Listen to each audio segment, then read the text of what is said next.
நம்ம தமிழ்நாட்டில் பார்த்தீங்கன்னா இந்த 2026க்கான சட்டமன்ற தேர்தல் பார்த்தீங்கன்னா இன்னையோட சேர்த்து இனி 4 நாள் தான் இருக்குது தொடங்குறதுக்கு. இப்போ இந்த சட்டமன்ற தேர்தலில் நம்ம தமிழ்நாடோட வரலாற்றுல சட்டமன்ற தேர்தல் இது வரைக்கும் நடந்திருக்குல்ல. இந்த நடந்ததுல இது வரைக்கும் நடந்த சட்டமன்ற தேர்தலில் நடந்த சிறப்புகள், அதுக்கப்புறம் வரலாற்று நிகழ்வுகள், அதை பற்றி தான் நம்ம இந்த வீடியோவில் பார்க்க போகிறோம். இந்த வீடியோவில் நம்ம என்னென்ன பார்க்க போகிறோம்னா, இந்த அரசியல் களத்தில் பல முக்கியமான சிறப்பு திருப்பு முனைகள் பார்த்திங்கன்னா நம்ம இந்த சட்டமன்ற தேர்தலில் நடந்திருக்கு. அது என்னன்னு நம்ம ஃபஸ்ட்டாக பார்க்க போகிறோம். அதுக்கப்புறம் இந்த கட்சிகள் பார்த்திங்கன்னா முதல் முறையாக இப்போது திமுக இருக்கட்டும் இல்லை அதிமுகவாக இருக்கட்டும், புதுசாக ஆரம்பித்த கட்சிகள் பார்த்திங்கன்னா இப்போது ஃபஸ்ட்டாக இந்த நம்ம ஆட்சியை பிடிச்சிருப்பாங்களே அதை பற்றி பார்த்திங்கன்னா நம்ம இதெல்லாம் பார்க்க போகிறோம்.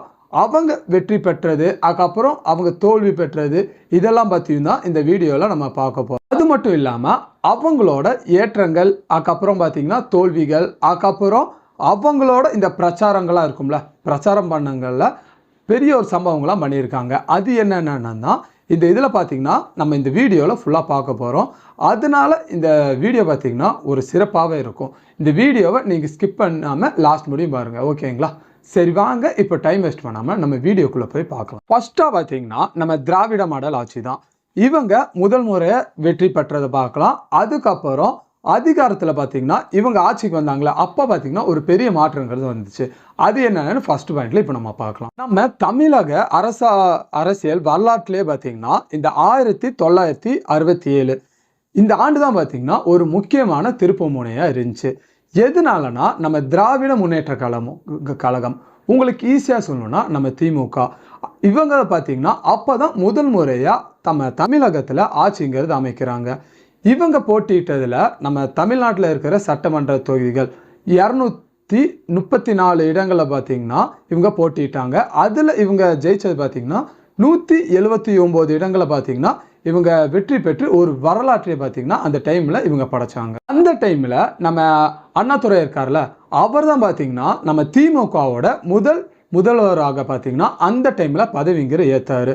இந்த தேர்தலே பார்த்தீங்கன்னா நம்ம காங்கிரஸ் அதிகாரம் அப்போ பார்த்தீங்கன்னா ஃபுல்லாக நம்ம தமிழ்நாட்டில் நம்ம காங்கிரஸ் தான் பார்த்தீங்கன்னா அதிகாரங்கிறது செலுத்திட்டு இருந்தாங்க. அவங்களோட அதிகாரங்கிறது பார்த்தீங்கன்னா இதோட முடிவுக்கு வந்த நாள் அது. அது மட்டும் இல்லாமல் இந்த 1967 பார்த்தீங்கன்னா நம்ம தமிழக அரசியலை பார்த்தீங்கன்னா ஒரு போக்கியை மாற்றிய நாளாக நம்ம இப்போ இதை பார்த்துட்டு இருக்கோம். அடுத்தது செகண்ட் பாயிண்ட் பார்த்தீங்கன்னா மிஸ்டர் 11 லட்சம் கருணாநிதி. இது என்ன 11 லட்சம் கருணாநிதி, அது என்ன அப்படிங்கிறத இப்போ அடுத்த இதில் பார்த்தீங்கன்னா நம்ம இப்போ பார்க்கலாம். இதே தேர்தலில் தான் இந்த 1967 இந்த திமுக ஜெயிச்சாங்களே, இந்த தேர்தலில் திமுகவுக்காக நிதி சேர்க்காக ஒரு சிறப்பு நிர்வாகம் பார்த்தீங்கன்னா அப்போ திமுக அமைச்சாங்க. அப்போ அந்த கட்சியோட பொருளாதாரராக இருந்த நம்ம கருணாநிதி எல்லாம் தெரிஞ்சது தான். அப்போ அவர் பார்த்தீங்கன்னா அந்த கட்சியோட அந்த டைமில் பொருளாதாரராக இருந்தார். அப்போ தேர்தல் நிதியாக அவருக்கு ஒரு டார்கெட்னு பார்த்தீங்கன்னா ஒரு 10 லட்சம் பார்த்தீங்கன்னா நிதியை பார்த்தீங்கன்னா இலக்காக வச்சுருந்தாங்க. ஆனால் அவர் அந்த டைம்லேயே அந்த 10 லட்சத்தை தாண்டி 11 லட்சம் ரூபாய் பார்த்தீங்கன்னா திரட்டி இருந்தார். இவர் அந்த டைமில் இந்த சம்பவம் பண்ணது பார்த்தீங்கன்னா 10 லட்சம் ரூபா தாண்டி 11 லட்சம் ரூபாவை அவர் டச் பண்ணியிருந்தார்ல. இதனால நம்ம அப்போ முதலமைச்சராக இருந்த நம்ம அண்ணாதுரை அவர்கள் பார்த்தீங்கன்னா கருணாநிதிக்கு மிஸ்டர் 11 லட்சம் என்று பார்த்தீங்கன்னா ஒரு சிறப்பு பேரை பார்த்தீங்கன்னா அவருக்கு வச்சிருந்தாரு. இதுதான் பார்த்தீங்கன்னா 11 லட்சம் கருணாநிதி மிஸ்டர் 11 லட்சம். எப்படி அவர் கருணாநிதிக்கு பேர் வந்துச்சு அப்படின்னா இப்படிதான் பார்த்தீங்கன்னா அவருக்கு இந்த பேருங்கிறது வந்துச்சு. அடுத்தது 3வது பாயிண்ட், எம்ஜிஆரை பார்த்தீங்கன்னா சுட்டு காயப்படுத்தின நாள். அப்போ நடந்த அந்த தேர்தல் களத்திலே பார்த்தீங்கன்னா பிரச்சாரத்தில் ஒரு பெரிய திருப்பங்கிறதே வந்துச்சு. அது எல்லாத்தையும் பார்த்தீங்கன்னா இந்த 3வது பாயிண்ட்ல இப்போ நம்ம பார்க்கலாம். இந்த 1967 தேர்தல் பிரச்சாரத்தின் போது பார்த்தீங்கன்னா நம்ம நடிகர் எம்ஜிஆர் இருக்கார்ல, அவரை நகைச்சுவை நடிகரான நம்ம MR ராதா பார்த்தீங்கன்னா சுட்டு காயம் ஏற்படுத்தினார். இந்த விஷயம் பார்த்தீங்கன்னா நம்ம மேக்சிமம் எல்லாத்துக்கும் தெரிஞ்சது தான். அவர் சுட்டனால மருத்துவமனையில் அனுமதிக்கப்பட்டிருந்த நம்ம எம்ஜிஆரோட புகைப்படம், அந்த கட்டோட அந்த சுட்ட இடத்துல அந்த கட்டோட இருந்த புகைப்படத்தை பார்த்தீங்கன்னா நம்ம போஸ்டா இப்போ செவத்தில் ஓட்டுறாங்களே போஸ்டா, அந்த போஸ்டா பார்த்தீங்கன்னா அந்த புகைப்படத்தை யூஸ் பண்ணியிருந்தாங்க. இந்த போஸ்டர்னாலேயே பார்த்தீங்கன்னா இந்த சம்பவம் பெரிய ஒரு சரித்திரமாக மாறுச்சு. இதனாலேயே அப்போ நம்ம எம்ஜிஆர் பார்த்தீங்கன்னா திமுகல தான் இருந்தார். இந்த திமுக வெற்றி பெறதுக்கு பார்த்தீங்கன்னா இது ஒரு முக்கிய காரணமா அப்போதைக்கு டைம்ல பார்க்கப்பட்டுச்சு. இது அடுத்தது 4வது பாயிண்ட், அதிமுகவின் முதல் வெற்றி. எம்ஜிஆர் அவர்கள் பார்த்தீங்கன்னா முதலமைச்சராக ஆனார். அது எதனால ஆனாரு, எப்படி ஆனாரு, அதிமுக எப்போ ஃபர்ஸ்ட் டைம் அவங்க வெற்றி பெற்றாங்க அப்படின்னு இந்த 4வது பாயிண்ட்ல இப்போ நம்ம அடுத்தது பார்ப்போம். திமுகவில் இருந்து பிரிஞ்சு எம்ஜிஆர் தொடங்கினது தான் நம்ம அதிமுக. நம்ம திமுகவில் நம்ம கருணாநிதிக்கும் எம்ஜிஆர் பார்த்தீங்கன்னா அப்போ சின்ன ஒரு சண்டைங்கிறது இருந்துச்சு. அந்த சண்டையில் நம்ம எம்ஜிஆர் திமுகவில் இருந்து பிரிஞ்சு அதிமுகன்னு ஒரு கட்சியை பார்த்தீங்கன்னா அவர் உருவாக்குனதில் 1977 தேர்தலில் பார்த்தீங்கன்னா அவர் வெற்றி பெற்று ஆட்சியும் அவங்க பார்த்தீங்கன்னா அப்போ ஃபர்ஸ்ட் டைமாக அதிமுக பார்த்தீங்கன்னா ஆட்சியை பிடிச்சிருந்தாங்க. அப்போ 1967 நான் சொல்லியிருந்தேன்ல, இப்போ திமுக ஜெயிக்கிறதுக்காக நம்ம எம்ஜிஆரோட புகைப்படத்தை வச்சு அவங்க ஜெயிச்சாங்க அப்படின்னு. அப்போ திமுக ஜெயிக்கிறதுக்கு காரணமாக இருந்த நம்ம எம்ஜிஆர் பார்த்தீங்கன்னா அதுவே அடுத்தது இந்த திமுகவை ஆட்சியிலிருந்து இறக்கி அதிமுகங்க ஒரு புதிய கட்சியை ஜெயிக்க வைக்கிறதுக்கு பார்த்தீங்கன்னா எம்ஜிஆர் ஒரு முதல் காரணமாக இருந்தார். ஜெயிச்சது மட்டும் இல்லாமல் அவர் பார்த்தீங்கன்னா ஒரு தலைமை அமைச்சராக கூட மாறினார் அந்த டைமில். இதுதான் பார்த்தீங்கன்னா நம்ம தமிழ் சினிமாலேயே அரசியலில் வெற்றி கதையின் உச்சகட்டமாக பார்க்கப்படுது. இப்போ ஒரு சினிமாவில் இருந்துட்டு அரசியலுக்கு வந்த தலைவர்களில் ஃபர்ஸ்ட்டாக இப்போ புது கட்சி ஆரம்பித்தோடனே பார்த்தீங்கன்னா ஜெயிச்சவரோட கதை தான் இது. அடுத்தது 5வது பாயிண்ட்டு, 3 முன்னாள் முதலமைச்சர்களின் பேய் பிரச்சாரங்கள். என்ன அவங்க அப்படி பேய் பிரச்சாரம் பண்ணாங்க, என்ன யார் அந்த 3 முதலமைச்சர்கள் அப்படின்னு பார்த்தீங்கன்னா இப்போ அடுத்த 5வது பாயிண்ட்ல இப்போ நம்ம அடுத்தது பார்க்கலாம். இந்த 1989 தேர்தலில் வாழும் வேட்பாளர்களை விட மறைந்த இந்த முதலமைச்சர்கள்லாம் இருக்காங்களா, யாருன்னா நம்ம அண்ணாதுரை, அதுக்கப்புறம் நம்ம காமராஜர், அதுக்கப்புறம் பார்த்தீங்கன்னா கடைசியாக நம்ம எம்ஜிஆர். அவங்க உருவப்படங்களை வச்சு கடந்த காலங்களில் அவங்க என்னென்ன சாதனைகள் செஞ்சாங்க அப்படின்னு சொல்லியே அந்த பிரச்சாரத்தில் இந்த ஒரு மெயினான பாயிண்ட்டை வச்சு தான் பார்த்தீங்கன்னா அப்போதைக்கு பார்த்தீங்கன்னா அந்த எலெக்ஷனில் பிரச்சாரங்கிறது பண்ணியிருந்தாங்க. அந்த டைமில் தான் பார்த்தீங்கன்னா இதுக்கு பார்த்தீங்கன்னா பேய்களின் போர் என்று பார்த்தீங்கன்னா ஒரு வித்தியாசமான தேர்தலாக பார்த்தீங்கன்னா அந்த டைமில் இந்த தேர்தல்ங்கிறது பார்க்கப்பட்டுச்சு. அடுத்தது 6வது பாயிண்ட்டு, காங்கிரஸின் வரலாற்று சிறப்புமிக்க தோல்வி. காங்கிரஸோட அவங்க தான் பார்த்தீங்கன்னா நிறைய டைம் நம்ம தமிழ்நாட்டில் ஆட்சிங்கிறது அமைச்சிட்டு இருந்தாங்க. அவங்க வரலாற்றையே காணாத அளவுக்கு ஒரு தோல்விங்கிறது செஞ்சிருந்தாங்க. அது எப்போ எதனால அவங்க அந்த தோல்விங்கிறது செஞ்சிருந்தாங்க அப்படிங்கிறத நம்ம இந்த 6வது பாயிண்ட்ல இப்போ நம்ம பார்க்கலாம். 1967 தோல்வியை சந்திக்காத நம்ம காங்கிரஸ் பார்த்தீங்கன்னா 1996 தோல்வியை பார்த்தீங்கன்னா மிக கடுமையான பின்னடைவை பார்த்தீங்கன்னா அப்போ அந்த டைம்ல செஞ்சுட்டு இருந்தாங்க. அப்போ இருந்த நம்ம தமிழ் மாநில காங்கிரஸ், உங்களுக்கு இப்படி சொன்னா தெரியும், தமாக, அவங்க பார்த்தீங்கன்னா 39 இடங்களை அந்த டைம்ல கைப்பற்றி இருந்தாங்க. ஆனா நம்ம காங்கிரஸ் இருக்காங்களா, மாநில காங்கிரஸ், அவங்க பார்த்தீங்கன்னா ஒரு இடத்துல கூட அப்போதைக்கு அந்த டைம்ல வெற்றிங்கிறது அவங்க பெறவே இல்லை. இதுதான் பார்த்தீங்கன்னா நம்ம தமிழகத்துல காங்கிரஸின் வாக்கு வங்கி இருக்குல்ல, அது 5% கீழ் பார்த்தீங்கன்னா சரிந்து ஒரு புதிய ஒரு எப்படி சொல்றது ஒரு வரலாற்றை பார்த்தீங்கன்னா அந்த டைம்ல கிளப்பி விட்டுச்சு. இதுதான் பார்த்தீங்கன்னா காங்கிரஸோட வரலாற்று மிக்க தோல்விக்கான காரணம். அடுத்தது 7th பாயிண்ட், திரும்பவும் திமுக ஆட்சி. நம்ம மு.க. ஸ்டாலின் பார்த்தீங்கன்னா முதல்வர் ஆன கதை. தொடர்ந்து 2வது டைமா பார்த்தீங்கன்னா இது வரைக்கும் திமுகங்கிறது ஜெயிச்சதில்லை. அதை உடச்சி நம்ம மு.க. ஸ்டாலின் பார்த்தீங்கன்னா திரும்பி முதலமைச்சர் ஆனார். அது என்ன வருஷம், எப்படி ஆனார் அப்படிங்கிறத இப்போ 7th பாயிண்டா இப்போ அடுத்து நம்ம பார்க்கலாம். 2021 தேர்தலில் பார்த்தீங்கன்னா திமுக வெற்றி பெற்று மு.க. ஸ்டாலின் முதலமைச்சராக பார்த்தீங்கன்னா பதவிங்கிறது ஏற்றாரு. இதுதான் நம்ம கலைஞர் இருக்கால, அவர் இல்லாத பிறகு மு.க. ஸ்டாலின் குடும்பத்தில் பார்த்தீங்கன்னா இப்போ கலைஞர் குடும்பத்தில் 2ஆம் தலைமுறைக்கு பார்த்தீங்கன்னா அவங்க ஆட்சிக்கு வந்த நிகழ்வாகும். இது வரைக்கும் ஃபர்ஸ்ட் கலைஞர் பார்த்தீங்கன்னா முதலமைச்சராக இருந்தார். இப்போ அவர் மறைஞ்ச பிறகு நம்ம மு.க. ஸ்டாலின் தான் பார்த்தீங்கன்னா அவரோட பையனா 2வது தலைமுறையாக பார்த்தீங்கன்னா அவங்க ஆட்சிக்குங்கிறது வந்தாங்க. அது மட்டும் இல்லாமல் அப்போ அந்த டைம்ல தான் நம்ம அதிமுகவோட ஆட்சிங்கிறது பார்த்தீங்கன்னா 10 ஆண்டுகளை கடந்து போயிட்டு இருந்துச்சு. அப்போ பார்த்தீங்கன்னா நம்ம எடப்பாடி பழனிசாமி இருக்குல்ல, அவர் தலைமையில தான் அதிமுக ஆட்சியை பார்த்தீங்கன்னா அப்போ நடந்துட்டு இருந்துச்சு.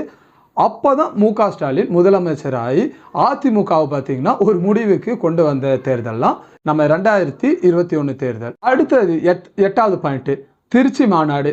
நம்ம மு.க. ஸ்டாலினோட ஆட்சியோட முன்னேற்றம். திருச்சி மாநாட்டில் என்ன நடந்துச்சு, அங்கே நடந்த விஷயத்தில் நம்ம மு.க. ஸ்டாலின் ஆட்சியில் என்ன முன்னேற்றங்கிறது வந்துச்சு அப்படிங்கிறத பார்த்தீங்கன்னா இது 8வது பாயிண்ட்ல இப்போ நம்ம அடுத்தது பார்க்கலாம். இது நான் 8th பாயிண்ட் இப்போ சொல்கிறேன். இதுக்கு முன்னாடி 7th பாயிண்ட் சொல்லியிருந்தது தெரியுமா, 2021 நம்ம மு.க. ஸ்டாலின் முதலமைச்சராக இருந்தாருன்னு.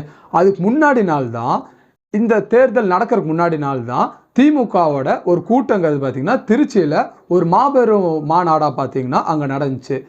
இதில் பார்த்தீங்கன்னா என்ன ஒரு ஸ்பெஷல்னா, இது கலைஞர் மறைந்ததற்கு பிறகு மு.க. ஸ்டாலின் தலைமையில் நடைபெறும் மிகப்பெரிய ஒரு மாநாடு அப்படின்னு அந்த டைமில் பார்க்கப்படுது. அந்த டைமில் பார்த்தீங்கன்னா அப்போ இந்த மாநாடுங்கிறது பார்க்கப்பட்டுச்சு. இந்த மாநாட்டில் தான் மாதந்தோறும் பார்த்தீங்கன்னா இந்த 1000 ரூபா நம்ம மகளிருக்கு கொடுக்கறதா இருக்கட்டும், இல்லை நம்ம அக்கௌண்ட்டில் அவங்க இப்போ போட்டுட்டு இருக்காங்களே அந்த வாக்குறுதிங்கிறது அங்கே தான் பார்த்தீங்கன்னா அப்போ மு.க. ஸ்டாலின் வெளியிட்டு இருந்தார். இப்போ இந்த தேர்தலில் நம்ம 2026 தேர்தலில் இப்போ நிறைய கட்சிகள் இப்போ அவங்க ஆட்சிக்கு வந்தாங்கன்னா இந்த 2000 ரூபா தருவேன் 10,000 ரூபா தரேன்னு சொல்கிறாங்களே, அதுக்கு விதைங்கிறது போட்டது இந்த 2021 திருச்சியில் நடந்துச்சுல அந்த கூட்டத்தில் பார்த்தீங்கன்னா நம்ம மு.க. ஸ்டாலின் அப்போ போட்ட விதை தான் இப்போ பார்த்தீங்கன்னா ஒரு மரமாக முளைச்சி இப்போ கிளையாக பார்த்தீங்கன்னா நிறைய கட்சிகளில் இந்த மாதிரி ஒரு ஸ்கீமை பார்த்தீங்கன்னா இப்போ அறிமுகப்படுத்திட்டு இருக்காங்க. அடுத்தது பார்த்தீங்கன்னா 9வது பாயிண்ட், நம்ம தளபதி விஜய், நடிகர் விஜய் இருக்கார்ல, அவர் அரசியலுக்குள்ள நுழைஞ்சது, அவர் எப்போ வந்தார், அவர் வந்து அவர் கட்சி பேரை எப்படி அறிவிச்சாரு அப்படிங்கிறத இந்த 9வது பாயிண்ட்ல பார்த்தீங்கன்னா நம்ம இப்போ பார்க்கலாம். ஃபர்ஸ்டா நடிகர் விஜய் தொடங்கியது தான் நம்ம தமிழக வெற்றி கழகம். இதை பார்த்தீங்கன்னா சுருக்கி டிவிகேன்னு எல்லாம் சொல்லுவாங்க. இந்த கட்சிங்கிறது பார்த்தீங்கன்னா 2026 தேர்தலில் முதல் முறையாக பார்த்தீங்கன்னா இப்போதைக்கு இந்த சட்டமன்ற தேர்தலில் போட்டிங்கிறது இப்போ போட போகிறாங்க. அது மட்டும் இல்லாமல் நம்ம விஜய் தலைமையில் அந்த கட்சி பேர் ஆரம்பித்த உடனே சென்னையில் பார்த்தீங்கன்னா அவர் நடத்தின ஒரு பிரச்சார கூட்டம் பார்த்தீங்கன்னா பெரும் கூட்டத்தை பார்த்தீங்கன்னா அப்போ அந்த டைமில் எப்படி சொல்கிறது, எல்லா மீடியாவை பார்த்தீங்கன்னா அப்போ பார்த்துருந்தாங்க. அப்போ பெரும் கூட்டத்தை பார்த்தீங்கன்னா அவர் ஈர்த்திருந்தார். இதுதான் பார்த்தீங்கன்னா அடுத்தது எல்லாம் என்ன யோசிக்க ஆரம்பிச்சிட்டாங்கன்னா அந்த கூட்டத்தை பார்த்துட்டு இதுதான் தமிழகத்தில் 3வது முன்னிலை கட்சியாக வரும் அப்படின்னு பார்த்தீங்கன்னா அப்போவே எல்லாம் பார்த்தீங்கன்னா கணிச்சிருந்தாங்க. ஆனால் இந்த தேர்தலுக்கு அப்புறம் தான் தெரியும் அது 3வது கட்சியாக வருதா இல்லை இந்த தேர்தலோட அந்த கட்சி இருக்க போதா இல்லையா அப்படிங்கிறத நம்ம தேர்தல் முடிவில் நம்ம அடுத்தது பார்க்கலாம். அடுத்தது லாஸ்ட் பாயிண்ட் 10வதா எல்லை நிர்ணயம். அதுக்கப்புறம் நம்ம சென்ட்ரல் கவர்மெண்ட் இருக்குல்ல அதுக்கு எதிரான அரசியல். யார் என்ன பண்ணா, நம்ம சென்ட்ரல் கவர்மெண்ட்டுக்கா ஆப்போசிட்ல என்ன அரசியல் பண்ணாங்க அப்படிங்கிறத இந்த 10வது பாயிண்ட்ல பார்த்தீங்கன்னா இப்போ நம்ம விரிவாக பார்க்கலாம். இந்த 2026 தேர்தல் பிரச்சாரத்தில் பார்த்தீங்கன்னா இந்த எல்லை நிர்ணயம் உங்களுக்கு ஈஸியாக சொல்லணும்னா டிலிமினிசேஷன் இப்படின்னு இந்த தொடர்பான மசோதா பார்த்தீங்கன்னா ஒரு முக்கியமான ஒரு அச்சமாக பார்த்தீங்கன்னா எல்லா கட்சியினாலையும் நம்ம திமுக இருக்கட்டும், திமுகவோட கூட்டணி கட்சிகளாக இருக்கட்டும், இதனாலேயே இந்த 2026 ஒரு பெரிய அச்சமான ஒரு மசோதாவை பார்த்தீங்கன்னா அவங்க பிரச்சாரத்தில் பார்த்தீங்கன்னா இதை பார்த்தீங்கன்னா அவங்க யூஸ் பண்ணிட்டு இருந்தாங்க. இந்த மசோதாங்கிறது நம்ம முதலமைச்சர் நம்ம மு.க. ஸ்டாலின் பார்த்தீங்கன்னா இது தமிழகத்தில் இருக்கிற நம்ம மக்களவை பிரதிநிதித்துவம் இருக்குல்ல அதை பார்த்தீங்கன்னா குறைக்கும் நோக்கில் இது கொண்டு வர இப்போ அவங்க முயற்சி பண்ணிட்டு இருக்காங்க அப்படின்னு அப்போதைக்கு பார்த்தீங்கன்னா இதுக்கு எதிர்ப்புங்கிறது எல்லா கட்சி சைட்லேருந்தும் தெரிவிச்சுட்டு இருந்தாங்க. இந்த பிரச்சனைங்கிறது 2 கட்சிகளுக்கும் இப்போ இந்த அதிமுக கூட்டணியாக இருக்கட்டும் இல்லை திமுக கூட்டணிகளாக இருக்கட்டும் இந்த 2 கூட்டணிகளுக்கும் இடையே பார்த்தீங்கன்னா ஒரு முக்கியமான விவாதமாக இந்த பிரச்சனைங்கிறது மாறி இருந்துச்சு. மாறது மட்டும் இல்லாமல் இப்போ இந்த பிரச்சனையில் பார்த்தீங்கன்னா இந்த அவங்க மசோதா நிறைவேற்றதில் இந்த மசோதாங்கிறது பார்த்தீங்கன்னா இப்போதைக்கு தோல்வியில் முடிஞ்சிச்சு. இது இந்த 10 பாயிண்ட் தான் நம்ம தமிழக சட்டமன்ற தேர்தலில் நடந்ததுலேயே இப்போ நடக்குதுல, இப்போ நடந்ததுலேருந்து இப்போ நடக்கிற வரைக்கும் என்னென்ன முக்கியமான பாயிண்ட் அப்படிங்கிற எனக்கு தெரிஞ்ச பாயிண்ட்ஸை பார்த்தீங்கன்னா நான் உங்களுக்கு சொல்லணும்னு நினச்சேன். உங்களுக்கு புரிகிற மாதிரி நான் சொல்லியிருப்பேன்னு நம்புகிறேன். உங்களுக்கு நான் சொன்ன பாயிண்ட்ல உங்களுக்கு ஏதாச்சும் மாற்று பாயிண்ட், இதை இப்படி ஃபர்ஸ்ட் பாயிண்ட்டாக வச்சிருக்கலாம், இது செகண்ட் பாயிண்ட்டாக வச்சிருக்கலாம் அப்படின்னு உங்களுக்கு ஏதாச்சும் ஒரு ஐடியா இருக்கும்ல, அப்படி உங்களுக்கு ஏதாச்சும் ஐடியா இருந்துச்சுன்னா அதை கீழே இருக்க கமெண்ட்ஸில் கண்டிப்பாக சொல்லிட்டு போங்க. அப்படி இல்லாட்டி நான் சொன்னதில் ஏதாச்சும் தப்பாக சொல்லியிருந்தேன்னா கண்டிப்பாக நான் சொல்லியிருப்பேன். ஓகேங்களா, நான் கரெக்டாக சொல்லியிருப்பேன், நான் கண்டிப்பாக தப்பாக ஏதாவது சொல்லியிருப்பேன். அது என்ன அப்படிங்கிறத கீழே கமெண்ட்ஸில் அதை மென்ஷன் பண்ணி சொல்லுங்கள். அது மட்டும் இல்லாமல் இந்த வீடியோவில் நான் ஏதாச்சும் இந்த கட்சிகளை பற்றி நான் தப்பாக பேசியிருந்தேன்னா நான் மன்னிப்புங்கிறது கேட்டுக்கிறேன். ஓகேங்களா, அதுக்கப்புறம் இந்த வீடியோ பற்றின கருத்து உங்களுக்கு ஏதாச்சும் இருந்துச்சுன்னா அதை கீழே கமெண்ட்ஸில் கண்டிப்பாக சொல்லிட்டு போங்க. நீங்கள் இப்போ தான் நம்ம சேனலை ஃபஸ்ட் டைம் பார்க்குறீங்கன்னா நம்ம சேனலும் சப்ஸ்கிரைப் பண்ணி வச்சுக்கோங்க. அதுக்கப்புறம் இந்த வீடியோவை லாஸ்ட் முடியும் இவ்வளோ நேரம் பார்த்துருந்தீங்கன்னா நம்ம இந்த வீடியோ உங்களுக்கு பிடிச்சிருந்தா மட்டும் ஒரு லைக்குங்கிறது கொடுத்துருங்க. ஓகேங்களா? உங்களை இன்னொரு வீடியோவில் நான் சந்திக்கிறேன். தேங்க்யூ.